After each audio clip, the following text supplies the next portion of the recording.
لاتے رہے، ہر ایک کی تکذیب کرتے رہے، تو گویا جرائم بھی ایک دو نہیں اکٹھے ہو گئے، اور پھر وہ جس قدر وسیع اور عظیم ان کی سلطنت، اس کی مملکت تھی، فرعون تو ضرب المثل ہے نا دنیا میں، اسی اعتبار سے اس کے لیے یہ آیات اور نذر پیش کی جاتی ہیں۔ جرائم کیا گنائے ہیں جناب؟ ان کے جرائم جو ہے، اس قوم کے جرائم جو ہے، خاص طور پہ ہمارے لیے وہ ایسے ہیں کہ ہم غور کریں کہ اگر یہی نظام ہمارے ہاں بھی رائج چلا تو پھر اس کا نتیجہ تو وہی ہوگا جو قرآن نے کہا ہے۔ پہلی چیز تو یہی ہے کہ حکومت انسان کی، شخصی حکومت، فرد کی، بادشاہت، ملوکیت، پہلا جرم یہ ہے۔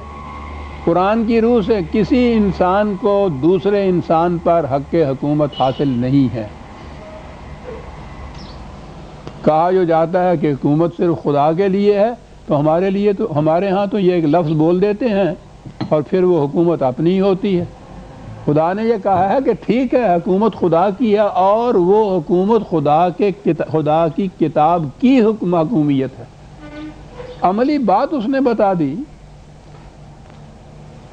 پہلا جرم تو وہاں یہ ہے، شخصی ہے، ملوکیت ہے، انسانوں، ایک انسان کی دوسرے انسانوں پہ، یا انسانوں کے گروہ کی، جسے مغربی جمہوریت کہتے ہیں، دوسرے انسانوں پر۔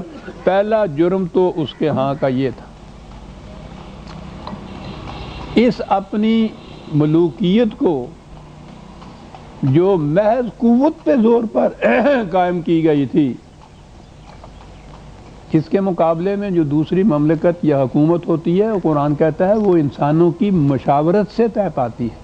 قوانین یا اصول تو غیر متبدل جو خدا کی کتاب میں دیے گئے ہیں، ان اصولوں پر عمل پیرا کس طرح ہوا جائے گا، ان کو نافذ کس طرح کیا جائے گا، یہ اس قوم یا امت کے باہمی مشورے سے، یہ ہے جسے وہ صحیح اور جائز حکومت قرار دیتا ہے، جس کا نتیجہ تباہی نہیں بلکہ خوشحالیاں ہوتی ہیں۔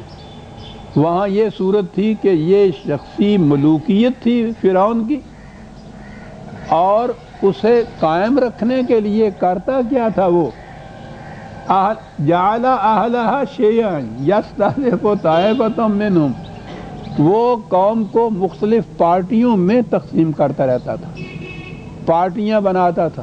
یہ جو فرقے بنتے ہیں آپ کے یہاں مذہب کے، سیاسی پارٹیاں بنتی ہیں، کسی معیار کے اوپر بھی ہو، قوم ایک امت واحدہ ہے تو پھر وہ غلط نظام کو قائم نہیں رہنے دیتی۔ اس کا طریقہ یہ ہے، غلط نظام جو قائم رکھنے والے جو ہیں، اپنے نظام کے استحکام کے لیے کرتے یہ ہیں کہ وہ پارٹیوں میں تقسیم کر دیتے ہیں امت کو، اور ایک دوسرے سے لڑاتے رہتے ہیں، بلکہ وَيَسْتَضْعِفُ طَائِفَةً، کبھی کسی کو بھار کے اوپر لے آتے ہیں، کبھی کسی کو نیچے لے جاتے ہیں، یہ کھیل کھیلتے رہتے ہیں وہ۔ اس بنا پہ ان کی حکومت جو ہے، مملکت جو ہے، وہ مضبوط رہتی ہے، اور امت یا قوم جو ہے اس کی طاقت منتشر ہو جاتی ہے۔ پہلی چیز یہ ہے شخصی اور انسانی حکومت۔ دوسری چیز یہ، اس کے لیے امت کو، قوم کو مختلف پارٹیوں اور گروہوں میں تقسیم کرتے جانا، اور ان کو لڑاتے چلے جانا ایک دوسرے کے ساتھ۔ سنتے جا رہے ہیں نا آپ، اور وہ بات ذہن میں ہے نا کہ اس کے مخاطب ہم بھی ہیں۔ وہ بول دوں پنجابی کا جو محاورہ ہے، ہماری بیٹیاں بہنیں جانتی ہیں، اس سس گل کر دی سی نا، لڑکی کو مخاطب کر کے بات کر رہی تھی، یہ تو گل سن، نوے تو کن کر۔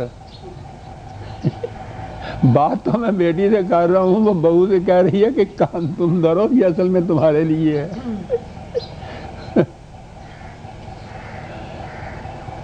یہ ہمارے لیے ہے۔ دو باتیں آ گئیں اس کی۔ اس کے بعد وہ یہ کہتا ہے کہ کرتا یہ تھا کہ یذبح ابناءہم ویستحیی نساءہم، قوم میں جو افراد ایسے نظر آئے جن میں جوہر مردانیت کا، حریت تھی، غیرت تھی، حمیت تھی، قوت تھی، کوئی جوہر تھی، صلاحیت تھی انسانی، ان کو ذبح کر دیتا تھا۔ یہ ذبح وہ نہیں ہے جو کہتے ہیں کہ بچے پیدا ہوتے تھے تو ان کو اس طرح سے ذبح کرتا تھا۔ اسرائیل کے بچوں کو کہتے ہیں کہ بنی اسرائیل کے بچوں کو پیدا ہوتے ہی ذبح کر دیتا تھا. 40,000 کی تعداد میں تو حضرت موسیٰ علیہ السلام کے ساتھ یہ نکلے وہاں سے, تو یہ ان کے بچوں کو ذبح کر دیتا تھا, تو یہ کہاں سے آ گئے تھے؟ وہ یہ ہے نا ہمارے ہاں کہ بس ذبح کا لفظ ہوا تو بس ذبح کے معنی یہی ہوا, چھری پھیر دینا. اس کے معنی ہوتا ہے کمزور کر دینا, ضعیف بنا دینا, غیر مؤثر کر دینا, ان ایفیکٹو بنا دینا. یہ اس زبان کے اس لفظ کے اندر ہے. تو وہ جن میں بھی ذرا انسانیت اور مردانگی کے جوہر پاتا تھا ان کو تو ذبح کر دیا کرتا, غیر مؤثر بنا کے رکھ دیا کرتا تھا. بڑے طریقے ہیں ملوکیت کے ایسے لوگوں کو. مجھے میں مثال دیا کرتا ہوں نا کہ یہ آپ نے دیکھا ہوگا, یہ میرے والی باڑ میں تو یہ بار نہیں, جہاں یہ اچھے اچھے باغ ہیں وہاں وہ مالی ہاتھ میں کینچ لیے پھر رہا ہوتا ہے. کسی شاخ میں کوئی ایک پتی بھی اس کے نقشے کے مطابق ذرا اوپر اس نے سر کیا اور اس نے کڑچ کیا اس کو, وہ ہر شاخ کو اپنے نقشے کے مطابق اپنے مقام پہ رکھنا چاہتا ہے. جس نے ذرا سر اٹھایا اور اس کو اس نے کیچ جو تھا اس کا اس نے کڑچ کیا. یہ ملوکیت ہوتی ہے. وہ اپنے نقشے کے مطابق قوم کو رکھنا چاہتی. یہ جو سر اٹھایا ہے پنجابی چنو سر کڈ کہندے ہے گے, قوم دے سر کڈ جڑے نے انہاں دے توریاں نو پاڑ بلاؤ. اور جتنے ایسے اس قسم کے ہوں کہ جن میں یہ چیزیں نہ ہوں, وہ اس سے عاری ہوں, ان کو مقرر بناتا ہے. بتاتا یہ ہے کہ دیکھیے صاحب ہم قوم کے مشورے سے بات کر رہے ہیں, قوم سے یہ مراد ہوتے ہیں. وہ کہتا ہے کہ فرعون, قرآن بتاتا ہے اس نے جرائم گنائے ہیں اس کے, اور وہ تو اس کے بغیر آگے نتیجے پہ پہنچاتا ہی نہیں نا جب تک یہ جرائم نہ گنا لے. کہا کیفیت یہ تھی. پھر اس نے بتایا ہے کہ یہ اتنا بڑا استبداد جو تھا اس کا, اس قدر مظالم, ملوکیتی بجائے خیش کم نہیں, اور اس میں یہ کچھ ساتھ کرتا تھا. تو یہ کس سہارے یہ بات قائم رہتی تھی؟ یہ اتنی بڑی قوم جو تھی وہ کیسے اس طرح سے مسلسل مار کھاتی چلی جاتی تھی؟ کہا یہ کام مذہبی پیشوائیت سے لیا جاتا ہے. پہلی چیز جو تھا لفظ فرعونی کے معنی یہ ہیں, ان کے ہاں سورج راہ جو تھا, سورج دیوتا, اس کی پرستش ہوتی تھی, اور یہ جو بادشاہ تھا اس کو اس کا اوتار بنایا جاتا تھا. آپ کے ہاں کی ملوکیت 1000 برس جو چلی آ رہی تھی, السلطان ذل اللہ علی الارض, بادشاہ زمین پر خدا کا سایہ, یہ مذہبی پیشوائیت بناتی ہے.